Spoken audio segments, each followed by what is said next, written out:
क्या आप कभी ऐसी जगह गए हैं जहां हवा में भी कोई अनकहा राज घुला हो, जहां हर परछाई में एक कहानी छिपी हो और हर सन्नाटा किसी चीख का इंतजार कर रहा हो? आज हम आपको ले चलेंगे चांदपुर गांव की उन गलियों में जहां बरसों पुराना एक शाप आज भी सांस लेता है। यह कहानी है आरव मेहरा की, जिसकी वापसी ने एक सोए हुए खौफ को जगा दिया। यह कहानी है आरव मेहरा की, जो बरसों बाद अपने पुश्तैनी गांव चांदपुर लौटा था। शहर की चकाचौंध में पला बड़ा इंजीनियर आरव अपने दादा की छोड़ी हुई जमीन का कागजी काम निपटाने आया था। उसे नहीं पता था कि यह वापसी सिर्फ कागजों का हिसाब नहीं, बल्कि एक ऐसे अतीत का दरवाजा खोलने वाली है जिसे दफन कर दिया गया था। चांदपुर गांव समय के थपेड़ों से अछूता, अपनी पुरानी इमारतों और घने पेड़ों के बीच एक अजीब सी खामोशी ओढ़े हुए था। दिन में तहसील के चक्कर काटते हुए आरव को गांव की पुरानी गलियों में अपने बचपन की यादें ढूंढने में सुकून मिलता था। पर जैसे जैसे सूरज ढलता, गांव की हवा में एक अनजाना बोझ घुलने लगता, जो आरव के दिल में एक अजीब सी बेचैनी पैदा कर देता। एक शाम आरव गांव के सबसे पुराने पीपल के पेड़ के नीचे पहुंचा। यह वही जगह थी जहां वह बचपन में अपने दोस्तों के साथ खेला करता था। पेड़ की विशाल जड़ें जमीन से बाहर निकली हुई थीं, जैसे कोई प्राचीन जीव अपनी भुजाएं फैलाए बैठा हो। थोड़ी देर बैठा ही था कि एक अजनबी आदमी पास आकर बैठ गया। उसकी आंखें गहरी और रहस्यमयी थीं और उसके चेहरे पर समय की अनगिनत रेखाएं खिंची हुई थीं। अजनबी ने आरव को घूरते हुए एक धीमी भारी आवाज में पूछा, तुम मेहरा खानदान से हो ना? आरव चौंका। उसकी आवाज में एक अजीब सी गूंज थी, जैसे वह किसी गहरी खाई से आ रही हो। जी, पर आप मुझे कैसे जानते हैं? आरव ने पूछा। उसके मन में एक हल्की सी घबराहट पैदा हो चुकी थी। वो बूढ़ा मुस्कुराया। उसकी मुस्कान में एक अजीब सी उदासी और ज्ञान का मिश्रण था। उसके गले में काले धागे में बंधा एक भारी पुराना ताबीज झूल रहा था। ताबीज पर कुछ ऐसे निशान खुदे थे जिन्हें आरव ने पहले कभी नहीं देखा था। जानता हूं बेटा, बहुत पुराना रिश्ता है हमारा।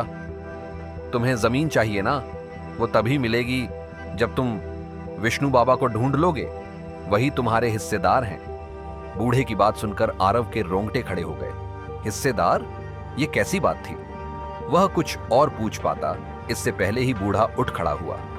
उसकी चाल में एक अजीब सी फुर्ती थी जो उसकी उम्र से मेल नहीं खाती थी।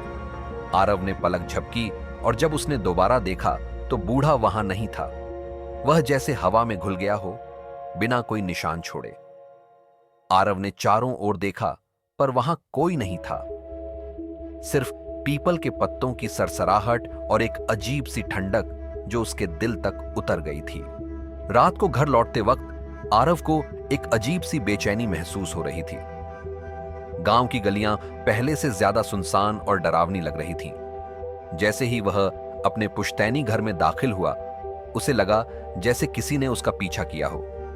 घर के अंदर कदम रखते ही बंद दरवाजे अपने आप खुलने लगे। एक धीमी, कर्कश आवाज के साथ दीवारों से फुसफुसाहटें आने लगी, जैसे कोई अदृश्य आत्मा उससे बात करने की कोशिश कर रही हो। रात के सन्नाटे में किसी के चलने की आवाजें साफ सुनाई दे रही थीं, कभी ऊपर की मंजिल से, कभी गलियारे से। आरव ने टॉर्च जलाई, पर रोशनी में कुछ भी दिखाई नहीं दिया। उसे लगा जैसे कोई उसे लगातार देख रहा है, उसकी हर हरकत पर नजर रख रहा है। घर की पुरानी लकड़ी की सीढ़ियां, जो दिन में सिर्फ पुरानी लगती थीं, रात में किसी प्रेतवाधित महल की सीढ़ियों जैसी लग रही थीं। आरव ने खुद को कमरे में बंद कर लिया, पर नींद उसकी आंखों से कोसों दूर थी। हर आहट, हर परछाई उसे डरा रही थी। अगली सुबह नौकर देवा आया तो आरव ने उसे तुरंत बुलाया। देवा, जो गांव का ही था, हमेशा से थोड़ा अंधविश्वासी था। आरव ने उससे पूछा, देवा, गांव में कोई विष्णु बाबा रहते हैं? देवा का चेहरा पीला पड़ गया। उसकी आंखों में एक अजीब सा डर तैर गया। उसने तुरंत कहा, हां भैया, वो जो श्मशान के पार रहते हैं, वही विष्णु बाबा। देवा की आवाज में एक कांप थी, जैसे उसने किसी भयानक नाम का उच्चारण कर दिया हो। आरव सन्न रह गया। श्मशान के पार? वही जगह जहां उस अजनबी ने बताया था। देवा ने आगे कहा, भैया उनके बारे में ज्यादा बात नहीं करते लोग। कहते हैं वो बहुत पुराने हैं और उनके पास कुछ ऐसी शक्तियां हैं जो आम इंसान के बस की नहीं। कुछ लोग तो उन्हें गांव का रखवाला मानते हैं और कुछ और ही। देवा ने अपनी बात अधूरी छोड़ दी, जैसे किसी अदृश्य शक्ति से डर रहा हो। आरव को समझ नहीं आ रहा था कि वह क्या करे। क्या यह सब सिर्फ एक संयोग था या कोई गहरी साजिश? शाम को आरव फिर पीपल के पास गया। उसके मन में एक अजीब सी कशमकश थी, डर और जिज्ञासा का मिश्रण। और वहां ठीक उसी जगह वही बूढ़ा बैठा था। इस बार आरव ने साहस करके पूछा, आप कौन हैं और विष्णु बाबा से मेरा क्या लेना देना है?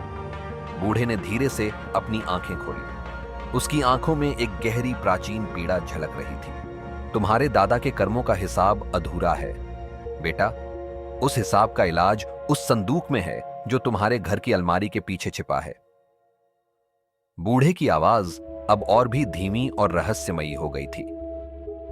आज रात ठीक 12 बजे उसे निकालो, पर याद रखना खोलना मत। उसे सीधे नदी किनारे वाले खेत में ले जाकर बबूल के पेड़ के नीचे गाड़ देना और पीछे मुड़कर कभी मत देखना। बूढ़े ने अपनी बात खत्म की और उसकी आंखें फिर से बंद हो गईं, जैसे वह किसी गहरी नींद में चला गया हो। आरव को लगा जैसे वह किसी भयानक सपने में फंस गया हो। रात को ठीक 12 बजे आरव अपने घर में अकेला था।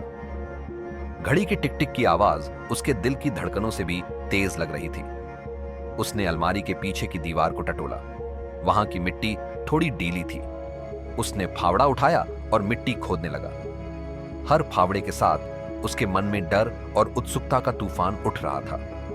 क्या सच में वहां कुछ था या यह सब सिर्फ एक बूढ़े आदमी का पागलपन था? तभी फावड़ा किसी ठोस चीज से टकराया। आरव ने और मिट्टी हटाई और उसे एक लोहे की संदूक मिली। संदूक पुरानी थी, उस पर जंग लगी हुई थी और उस पर कुछ अजीबोगरीब निशान खुदे हुए थे जो किसी प्राचीन भाषा के प्रतीक लग रहे थे। संदूक से एक अजीब सी ठंडक निकल रही थी जो आरव के हाथों को सुन्न कर रही थी। उसकी सांसें तेज हो गई, दिल धड़कता हुआ। यह संदूक सिर्फ एक बक्सा नहीं था, यह किसी गहरे राज का प्रतीक था। आरव ने संदूक उठाई। वह भारी थी, जैसे उसके अंदर कोई सदियों पुराना बोझ छिपा हो। वह संदूक उठाकर खेत पहुंचा, जहां नदी किनारे एक अकेला बबूल का पेड़ खड़ा था। पेड़ की शाखाएं रात के अंधेरे में किसी डरावने हाथ की तरह लग रही थी। आरव ने बबूल के नीचे गड्ढा खोदना शुरू किया। मिट्टी गीली और ठंडी थी और हर फावड़े के साथ उसे लग रहा था जैसे वह किसी कब्र को खोद रहा हो। तभी जमीन के अंदर कुछ टूटा सा, एक अजीब सी हड्डी के टूटने जैसी आवाज आई और अचानक मिट्टी से एक कंकाल बाहर निकल आया। आरव की चीख उसके गले में ही अटक गई। कंकाल सूखा हुआ था, उसकी आंखें खाली गड्ढों जैसी थीं और उसकी हड्डियां रात के अंधेरे में चमक रही थीं। आरव भागने ही वाला था कि कंकाल हिला। उसकी सूखी हुई उंगलियां हिलने लगी और एक धीमी कर्कश आवाज में बोला, वो संदूक मुझे दे दो। आरव की नजर कंकाल के गले पर गई। वहां वही बड़ा काला ताबीज झूल रहा था जो उसने उस बूढ़े आदमी के गले में देखा था। आरव की आंखों में खौफ भर गया। वह चिल्लाया, विष्णु बाबा! कंकाल हंस पड़ा। उसकी हंसी इतनी भयानक थी कि आरव के रोंगटे खड़े हो गए। वह हंसी हवा में गूंज उठी और आरव को लगा जैसे उसके कान फट जाएंगे। पहचाना? हाँ, मैं ही हूं विष्णु बाबा। तुम्हारे दादा भानु मेहरा ने मुझे यहीं जिंदा गाड़ा था, जमीन के लालच में। आज वही जमीन उसका वंश मुझे सौंपने आया है। कंकाल की आवाज में सदियों का दर्द, गुस्सा और बदला लेने की प्यास थी। तुम्हारे दादा ने सोचा था कि वह मुझे दफना कर अपने पापों को भी दफना देगा, पर कर्मों का हिसाब कभी खत्म नहीं होता आरव। यह जमीन शापित है और जो भी इसे छूने की कोशिश करेगा उसे मेरे शाप का सामना करना पड़ेगा। आरव की चीख खेतों में गूंज उठी, पर उसे सुनने वाला कोई नहीं था।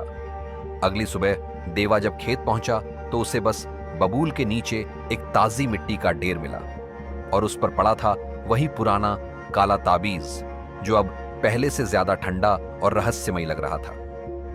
आरव का कोई निशान नहीं था, न उसका शरीर, न उसके कपड़े, सिर्फ वह ताबीज जो एक भयानक कहानी का गवाह था। चांदपुर गांव में आज भी लोग उस रात की बात करते हैं जब मेहरा खानदान का आखिरी चिरागा एक शापित जमीन के लालच में हमेशा के लिए गायब हो गया। चांदपुर का रहस्य आज भी अनसुलझा है। क्या आरव भी उस शाप का शिकार हो गया? क्या विष्णु बाबा का बदला पूरा हुआ, या यह कहानी सिर्फ एक शुरुआत है?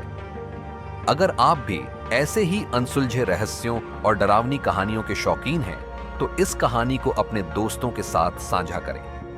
अपनी राय कमेंट्स में जरूर बताइए और ऐसे ही और खौफनाक किस्सों के लिए हमारे चैनल को सब्सक्राइब करना न भूलें। कौन जानता है, अगला शाप आपके दरवाजे पर दस्तक दे रहा हो।